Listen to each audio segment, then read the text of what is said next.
Assalamualaikum. I hope you all are fine and doing well. Once again, welcome back to our channel. So this is our third video और ये second part है HTML के basic tags का। इसका first part already uploaded हो चुका है जिसके अंदर हमने कुछ बेसिक टैग्स डिस्कस कर लिए थे बहुत ज़्यादा डिटेल्ड एक्सप्लेनेशन के साथ। अब जो बाकी बचे कुचे थे वो इस वीडियो में भी डिस्कस कर लेंगे।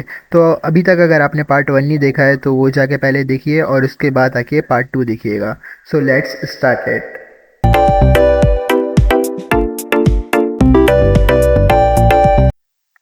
अच्छा जी, अब आता है इमेज टैग। अब मैं चाह रहा हूँ अपनी वेबसाइट के अंदर मैंने अपनी अफान नाम से वेबसाइट बनाई है जिसके अंदर मैंने अपनी पूरी डिटेल वगैरह दी हुई है। तो अब मैं चाह रहा हूँ कि उसके अंदर मेरी एक आध तस्वीर भी ऐड हो जाए ना तो अच्छी लगेगी मेरी वेबसाइट। तो अब देखें तस्वीर ऐड करने के लिए हमें क्या करना पड़ेगा। तो देखें जिस तरह मैंने हमेशा से बताया है इस वीडियो के स्टार्टिंग से कि हर चीज़ के लिए भाई अलग अलग टैग होते हैं। इमेज टैग के लिए इमेज टैग है IMG लिख कर एंटर करेंगे तो खुद ब खुद ही आ जाएगी चीज़। तो देखें क्या करते हैं, अपना विजुअल स्टूडियो खोलते हैं और इधर से नीचे आते हैं। अच्छा देखिए मैं जो चीज़ लिख रहा हूँ बॉडी टैग के दरमियान ही लिख रहा हूँ। इस तरह देखिए ओपनिंग ये हुई भी बॉडी टैग की और क्लोजिंग ये है। मैं इसके दरमियान ही लिखूंगा तो मेरी वेबसाइट पे शो होगा आउटपुट, नहीं तो नहीं शो होगा क्योंकि बॉडी है ना ये। बॉडी मीन्स ये आपकी वेबसाइट की बॉडी है। अब आप इसके दरमियानी चीज़ें लिखोगे तो ही शो होंगी आपकी वेबसाइट में, नहीं तो नहीं होंगी। अब मैं इधर जल्दी से इमेज टैग के लिए IMG लिख के एंटर प्रेस करूँगा तो पूरा खुद ही आ गया। अभी जो SRC है ना इन्वर्टेड कॉमास इनके दरमियान आपको इमेज का लिंक ऐड करना है। इमेज IMG लिख के एंटर प्रेस करेंगे तो खुद ब खुद चीज़ें आ जाएंगी, ये सारी सही है। SRC इज इक्वल्स टू और जो इन्वर्टेड कॉमास के दरमियान जो आप चीज़ लिखेंगे या आप लिंक पुट करेंगे इमेज का जो भी आप ऐड कराना चाहते हैं।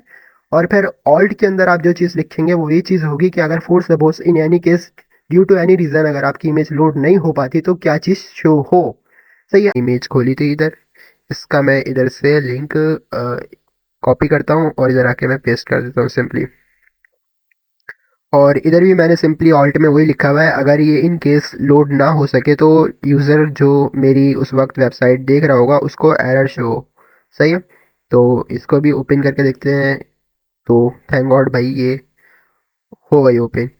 तो देखें ये इमेज में से अगर छोटा करके दिखाऊं तो ये देखें इमेज मेरी वेबसाइट के अंदर ही ऐड हो गई है।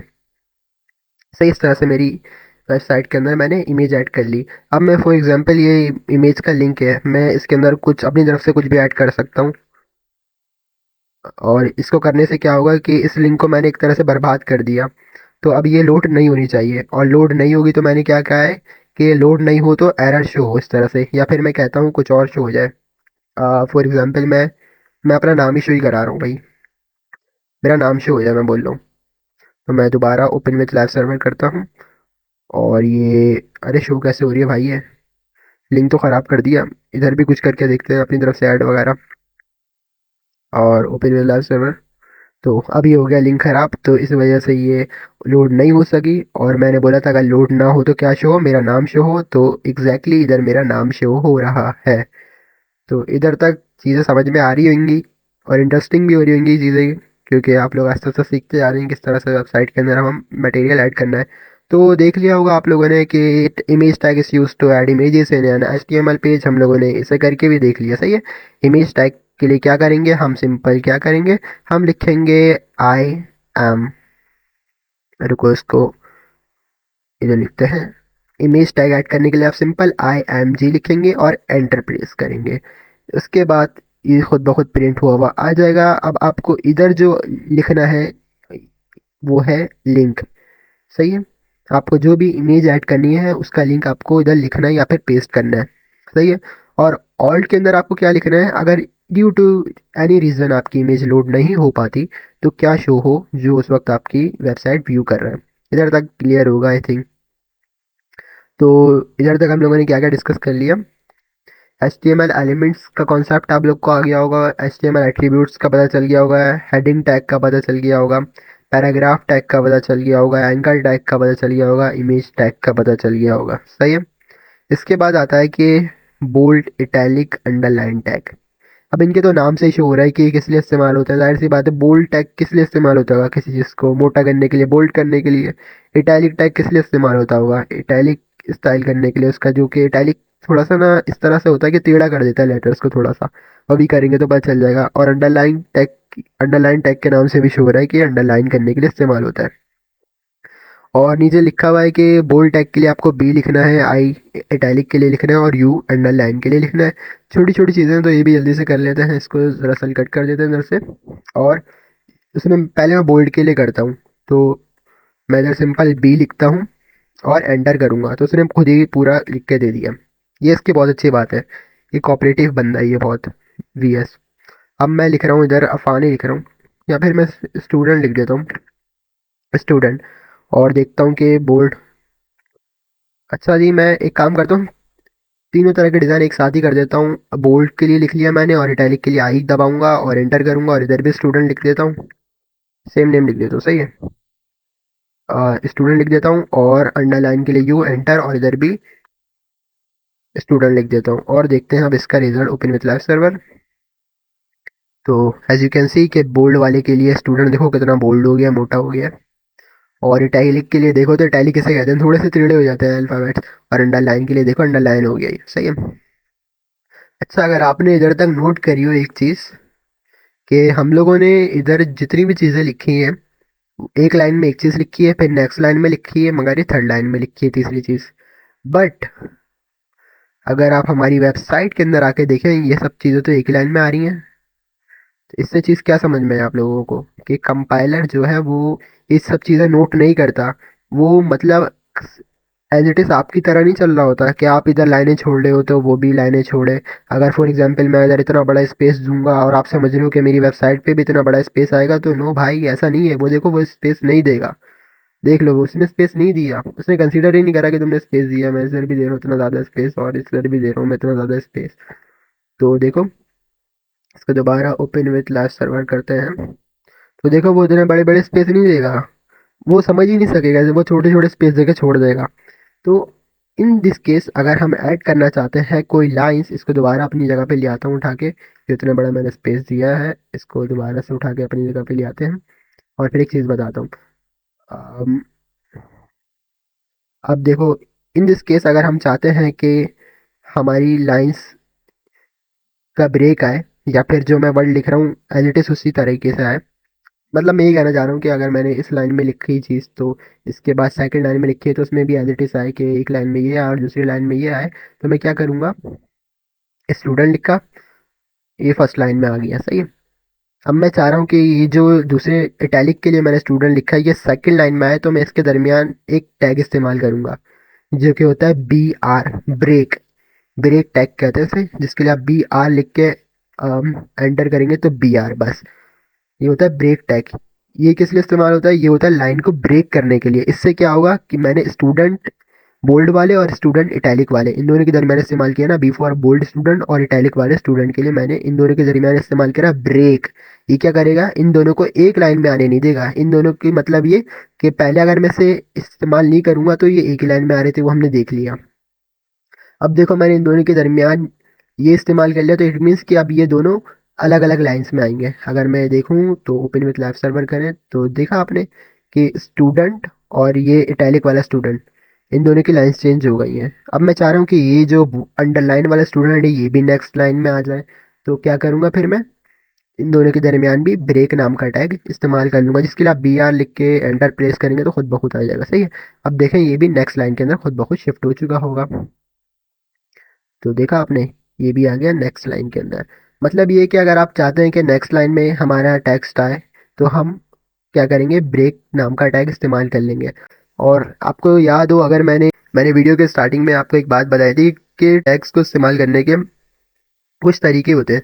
कुछ टैग होते हैं जिनके लिए ओपनिंग टैग भी लगाना ज़रूरी होता है और क्लोजिंग टैग भी लगाना भी ज़रूरी होता है। जिस तरह देखें, ओपनिंग और क्लोजिंग हुई भी है, ओपनिंग हुई भी है, क्लोजिंग हुई भी है।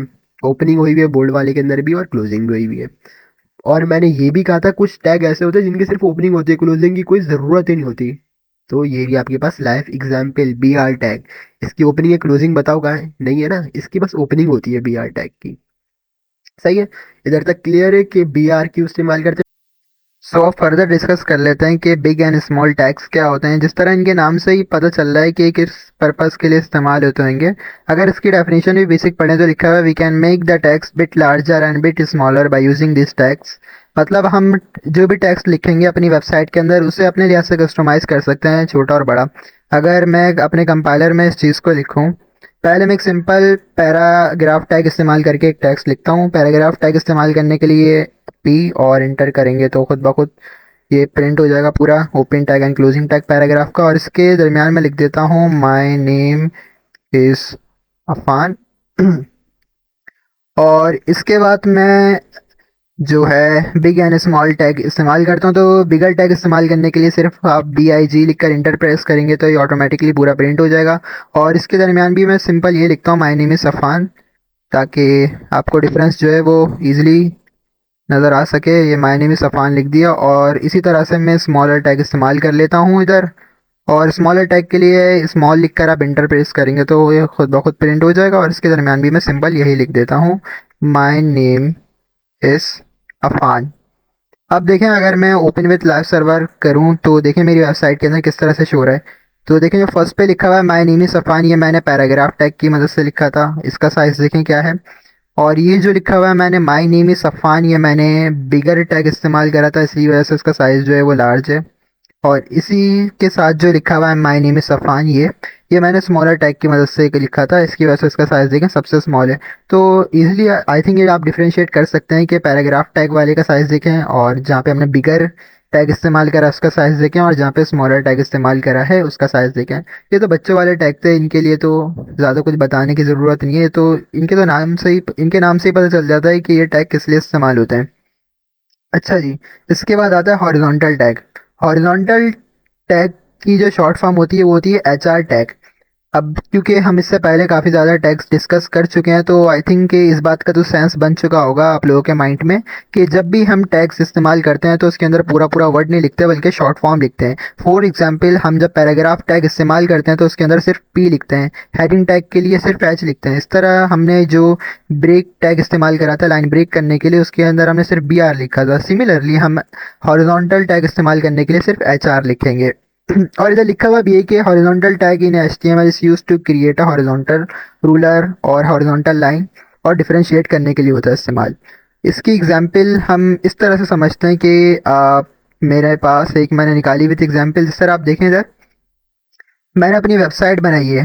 इधर मैंने फर्स्ट डिस्कस करा HTML के बारे में और उसके बारे में कुछ लिख दिया। और उसी सेम वेबसाइट के अंदर मैंने CSS के बारे में भी डिस्कस करा हुआ है।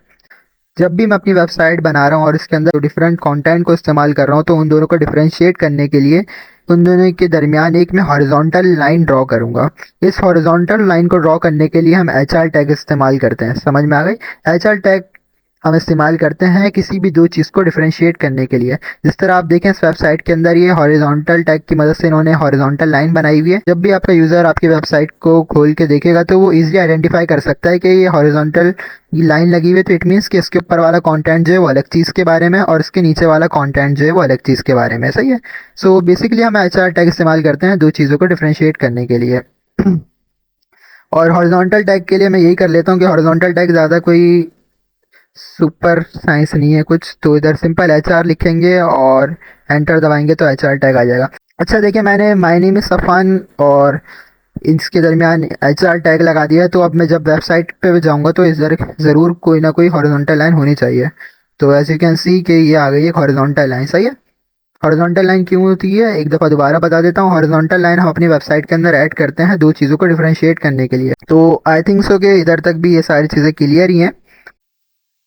अच्छा जी, अब हॉरिजॉन्टल टैग हमने डिस्कस कर लिया है। इसके बाद जो है वो है सबस्क्रिप्ट और सुपरस्क्रिप्ट टैग। सबस्क्रिप्ट और सुपरस्क्रिप्ट टैग जो होता है हम इस्तेमाल करते हैं केमिकल और मैथमेटिकल इक्वेशंस बनाने के लिए अपनी वेबसाइट के अंदर या फिर ऐड करने के लिए। सबस्क्रिप्ट टैग हम इस्तेमाल करते हैं केमिकल इक्वेशंस के लिए, और जो सुपरस्क्रिप्ट टैग है वो इस्तेमाल करते हैं हम पावर सेट करने के लिए। जिस तरह मैं लिखना चाहता हूँ A² तो मैं सुपरस्क्रिप्ट टैग इस्तेमाल करूँगा। सही है। इस चीज़ को एक एग्जांपल से समझते हैं। जिस तरह मैंने वेबसाइट में अपनी ये कुछ इक्वेशंस लिखी हुई हैं। अगर मैं आपसे पूछूं कि फर्स्ट इक्वेशन क्या लिखी हुई है तो चले मैं पढ़ के बताता हूँ। ये लिखा हुआ है 2x² plus x cube minus 9x। अगर मैं आपको पढ़ के नहीं बताता ये कि मैंने क्या लिखा है, तो आई नो कि मोस्ट ऑफ द स्टूडेंट्स को ये लगता है कि ये लिखा हुआ है 2x2 या फिर 2 × 2 प्लस एक्स क्यूब या फिर x3 माइनस 9x। बट इसी इक्वेशन को मैंने प्रॉपर सुपरस्क्रिप्ट टैग को इस्तेमाल करते हुए लिखा है, तो 101% लोगों को ईजिली समझ में आएगा कि मैंने लिखा हुआ है 2x² plus x cube minus 9x, क्योंकि देखिए मैंने प्रॉपर इस्तेमाल करा हुआ है ना पावर का, इधर पता ही नहीं चल रहा कि ये एक्स की पावर है, ये एक्स की पावर है। इधर इजीली आपको आइडेंटिफाई कर सकते हैं कि ये एक्स के ऊपर जो पावर है वो स्क्वायर है और ये एक्स के ऊपर जो पावर क्यूब है। सिमिलरली इधर जो मैंने एक इक्वेशन लिखी है, केमिकल इक्वेशन, जो कि लिखा हुआ है water plus carbon dioxide H2O और प्लस CO2। अगर आपको पता हो तो ये केमिकल फॉर्मूला होता है। अच्छा जी, ऊपर वाली इक्वेशन मैंने ऐसे लिखी है और नीचे वाली इक्वेशन जो मैंने है सबस्क्रिप्ट टैग को इस्तेमाल करते हुए लिखी हुई है। अब देखें ऊपर वाली इक्वेशन की आप प्रेजेंटेशन देखें, अगर आपने केमिस्ट्री पढ़ी है तो आपको पता होगा कि जो वाटर का फॉर्मूला होता है वो होता है H2O, मगर जो 2 होता है वो H के बिल्कुल बराबर में नहीं लिखा हुआ होता, बल्कि वो थोड़ा सा नीचे होके ग्राउंड हुआ लिखा हुआ होता है। सिमिलरली जो कार्बन डाइऑक्साइड के अंदर ऑक्सीजन के साथ जो 2 होता है वो बिल्कुल बराबर में नहीं होता, बल्कि वो थोड़ा सा नीचे होके लिखा हुआ होता है। सही है, तो प्रॉपर प्रेजेंटेशन के लिए केमिकल इक्वेशन और मैथमेटिकल इक्वेशन की तो हम इस्तेमाल करते हैं सुपरस्क्रिप्ट और सबस्क्रिप्ट टैग। और सुपरस्क्रिप्ट टैग इस्तेमाल करते हैं हम इस तरह की पावर सेट करने के लिए, और सबस्क्रिप्ट टैग हम इस्तेमाल करते हैं इस तरह की केमिकल इक्वेशंस बनाने के लिए। अब इन्हें इस्तेमाल किस तरह किया जाता है वो मैं आपको बता देता हूँ। चलते हैं अपने कंपाइलर की तरफ। मैं इधर से इस पूरे को कट कर देता हूँ, ये तो समझाने के लिए लिखा था ताकि आप लोग को ईजिली समझ में आ जाए पहले, इसलिए मैंने आपको आउटपुट दिखा दिया कि इनके आउटपुट किस तरह से आते हैं। आप देखें, अगर मैं लिखूँ इधर x², मैंने सिंपल लिखा है x, थोड़ा बड़ा कर लेता हूँ इसे, तो देखें ये मैं लिख रहा हूँ x और सिंपल 2 लिख रहा हूँ x²। सही है, और अब मैं इसको प्रॉपर तरीके से लिखता हूँ। पहले मैं इधर ना ब्रेकिंग टैग इस्तेमाल कर लेता हूँ BR, ताकि लाइन का गैप आ जाए, ताकि मर्ज ना हो आपस में। और अब मैं लिखता हूँ बिल्कुल प्रॉपर तरीके से सुपरस्क्रिप्ट टैग इस्तेमाल करते हुए। तो सुपरस्क्रिप्ट टैग इस्तेमाल करने का तरीका ये होता है कि पहले लिखेंगे आप x, और उसके बाद थोड़ा सा गैप दें और लिख दें SUP, क्योंकि हम सुपरस्क्रिप्ट टैग इस्तेमाल करते हैं पावर के लिए, तो SUP और प्लस इंटर। तो ये खुद ब खुद प्रिंट हो जाएगा, और इसके दरमियान आपको जो भी पावर ऐड करनी है, जिस तरह मुझे x की पावर 2 लिखनी है तो मैं 2 लिख दूंगा सिंपल। तो सिंपल आप इसे, अब मैं रन करके दिखाऊँ आपको, तो ओपन विद लाइव सर्वर करें तो देखें इधर फर्स्ट जो मैंने लिखा था x² लिखा था, सेकंड जो लिखा था वो मैंने सबस्क्रिप्ट टैग को इस्तेमाल करते हुए लिखा था, तो x की पावर 2 आई है। अब इसके दरमियान गैप इसलिए आ रहा है क्योंकि जो मैंने ना इधर गैप दे दिया है, ये जो गैप दिया हुआ है, अगर मैं इसे ख़त्म कर दूंगा, इधर से रिमूव कर दूंगा, तो देखें अब ये गैप भी ख़त्म हो गया। सही है, और इसी तरह से एक और बार मैं BR टैग इस्तेमाल कर देता हूँ ताकि लाइन का गैप आ जाए एक और मैं फॉर एग्जांपल वाटर का ही फार्मूला चले लिख लेते हैं, या फिर चले ऑक्सीजन का फार्मूला लिखता हूँ, तो वो होता है केमिकल फार्मूला ऑक्सीजन का O और 2। ये मैंने सिंपल लिखा है, कुछ भी टैग इस्तेमाल नहीं करा है। दोबारा एक लाइन का गैप दे देते हैं, और मैं अब इधर सबस्क्रिप्ट टैग इस्तेमाल करके अगर लिखूँ O2, तो O, और उसके बाद सबस्क्रिप्ट टैग के लिए जो शॉर्ट फॉर्म है SUB प्लस एंटर, और इसके दरमियान O2 होता है तो मैं इधर 2 ऐड कर दूंगा। अगर आप कुछ और ऐड करना चाहते हो तो कुछ और ऐड कर दें। तो इधर से पहले मैं स्पेस रिमूव कर देता हूँ, नहीं तो फिर उधर भी स्पेस ही आएगा। और मैं इसे रन करूँ तो देखें पहला वाला जो O2 लिखा हुआ है वो मैंने कोई भी टैग इस्तेमाल नहीं करा था, और सेकंड वाले के अंदर देखें तो मैंने सबस्क्रिप्ट टैग इस्तेमाल करा था। अगर देखें मैं जनरली बताऊं ना कि जो पार्ट 2 है ना HTML टैग का, ये बहुत ही ज़्यादा इजी है। मैं सोच रहा था कि मैं आपको सिंपल नोट्स प्रोवाइड कर दूं तो भी आप लोग इजीली पढ़ के भी समझ जाएंगे, क्योंकि बहुत इजी देखें कितने छोटे छोटे टैग्स हैं। दरअसल पार्ट 1 था थोड़ा सा डिफ़िकल्ट जिसे कहें, इसी वजह से इस पर मैंने ज़्यादा जोर दिया था और डिटेल में समझाया था। ये तो बच्चों वाले टैग्स हैं, इनके तो नाम से ही पता चल रहा है कि क्या होगा। और दूसरी बात ये कि जो नोट्स का मैंने कहा था कि आपको बनाने की ज़रूरत नहीं है, मैं प्रोवाइड कर दूंगा, तो मैंने इसलिए प्रोवाइड नहीं करे थे अभी तक क्योंकि जो हमारा HTML के बेसिक टैग्स वाला पार्ट था वो कंप्लीट नहीं हुआ था। अब इंशाल्लाह पार्ट 2 के अंदर ये टैग्स सारे कंप्लीट हो जाएंगे, तो इस वीडियो के बाद मैं प्रोवाइड कर दूंगा नोट्स। तो आपको ज़रूरत नहीं है ये सब चीज़ें खुद से नोट डाउन करने के लिए। मैं आपको व्हाट्सअप ग्रुप जो है अगर ज्वाइन करा हुआ तो उधर आपको ये व्हाट्सअप ग्रुप पे हमारे ये सारे नोट्स मिल जाएंगे। तो खैर ये हो गया आपका सबस्क्रिप्ट और सुपरस्क्रिप्ट टैग। अच्छा, तो जो अब हमारा लास्ट टैग बचा है वो है प्री टैग, और ये दरअसल जनरली बहुत ज़्यादा मज़ेदार टैग है। ये आप लोगों की मेहनत बचाता है, टाइम वेस्ट होने से बचाता है। अगर आपकी इसकी बेसिक डेफिनेशन पढ़ें इधर, तो लिखा हुआ है HTML always ignores extra spaces new lines in order to display a piece of text as it is, we use pre tag. अब इसका मतलब क्या है, इस चीज़ को समझने के लिए मैं आपको एक चीज़ दिखाता हूँ। फॉर सपोज मैं विकिपीडिया के बहुत सारे आर्टिकल्स पढ़ रहा था, और मुझे एक आर्टिकल का कॉलम बहुत अच्छा लगा। फॉर सपोज वो आर्टिकल का कॉलम ये है। अब मैं चाहता हूँ कि इस चीज़ को ना मैं अपनी वेबसाइट के अंदर एज इट इज़ ऐड कर लूँ। अभी जो मैंने एज इट इज़ वर्ड बोला ये क्या है, मैं चाह रहा हूँ कि जिस तरह ये लिखा हुआ है गो टू बैट और इन बैट, इसके बाद नेक्स्ट लाइन पे ये लिखा हुआ हो, उससे नेक्स्ट लाइन पे ये लिखा हुआ हो, उसके बाद 2 लाइनों का गैप हो, और उसके बाद लिखा हुआ हो। मैं चाह रहा हूँ बिल्कुल as it is proper spacing के साथ ये मेरी वेबसाइट पे भी शो हो। तो मैं क्या करता हूँ, इधर से सिंपल कंट्रोल C से कॉपी कर लेता हूँ, और अपने कंपाइलर पे जाता हूँ, और इधर जाके कंट्रोल V से पेस्ट कर देता हूँ। सही है। अब मैं जाता हूँ ओपन विथ लाइव सर्वर। अब मैं देखता हूँ मेरी वेबसाइट के अंदर ही कैसा शो हो रहा है। कंटेंट टेक्स्ट तो वही इधर पेस्ट हुआ है, बट इधर स्पेसिंग वगैरह कहाँ गई। एज यू कैन सी के इधर जो है प्रॉपर स्पेसिंग है, प्रेजेंटेशन है, बट यही तो मैंने सेम चीज़ उठा के अपनी वेबसाइट पे पेस्ट की है। तो इधर ये स्पेसिंग वगैरह ये कहाँ गई, जबकि कंपाइलर में तो ये सारी चीज़ें शो हो रही हैं। देखें, इधर भी स्पेस है, इधर भी स्पेस है, इधर भी स्पेस है, और इधर 2 लाइनों का स्पेस है, और उसके बाद से लाइन है। तो ये चीज़ें हमारी वेबसाइट पे क्यों शो नहीं हो रही। तो यही चीज़ मैं आपको बताना चाह रहा हूँ कि जो आपका कंपाइलर है वो कभी भी स्पेसिस और लाइन शिफ्टिंग को कंसीडर नहीं करता, नहीं समझता, रीड नहीं करता। इसी वजह से हम लाइन शिफ्ट करने के लिए BR टैग इस्तेमाल कर रहे थे। सही है। इसी वजह से जो हमारा आउटपुट है वेबसाइट के अंदर वो ऐसे शो हो रहा है, विदाउट एनी कैप्स। अगर एट दैट पॉइंट में अगर आपको बोलूँ, इस चीज़ का भी हल है कि अगर आप चाहते हैं कि ये चीज़ आपकी जो है एज इट इज़ शो हो आपकी वेबसाइट के ऊपर, तो इसका भी एक हल है। वो हल क्या है, मैं दिखाता हूँ कि इस चीज़ को पूरा सा रिमूव करें, पूरा रिमूव कर दें इस चीज़ को। उसके बाद आप सिंपल एक टैग इस्तेमाल करें जो कि है प्री टैग, PRE, और एंटर प्रेस करें। सही है। तो इधर इसकी ओपनिंग आ गई और इसके इधर क्लोजिंग टैग आ गया। सही है। इसके दरमियान जो भी आप कंटेंट चाहते हो कि एज इट इज शो हो आपकी वेबसाइट के अंदर, इधर उसे पेस्ट कर दो। मैंने सिंपली इधर पेस्ट कर दिया। सही है।